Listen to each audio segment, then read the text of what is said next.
Alright, YouTubers. Here we are. Finally got the fuel pump and the fuel outlet for my boat that I needed.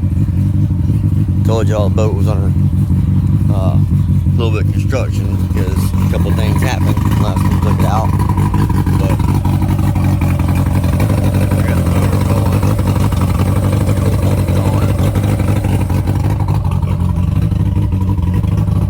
Didn't know if the battery's there or not, so I had the jumper cables hooked up to it, but the battery wasn't dead.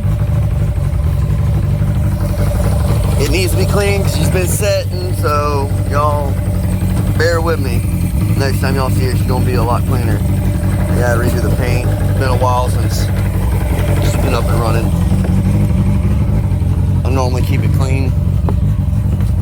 Like I said on the one video, oh, my lights are on. I don't even know why they're on. I gotta turn them off. I gotta get my glass fixed here. Last time I took her out, something flew out the back of my truck and took the glass out on me. Turn my lights off.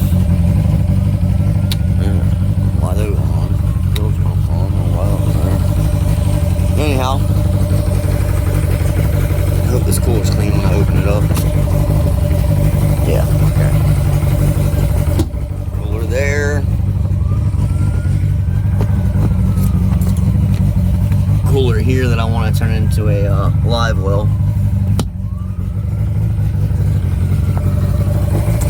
Live well back there goes for the live well pump on it. I gotta prime it to get it to work, so I'm gonna rig something over there.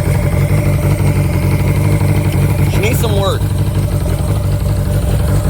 but we're taking her out this weekend. Next time y'all see her, she'll be nice and clean. That's my Yoda though. That thing is nice and clean. I love her. A lot of work at that one. 3.4 liters, an 89 Toyota Tacoma. Had a 3.0 in it. I done a motor swap on, put a 3.4 liter in it. A lot of work in that. There's over $11,000 in her.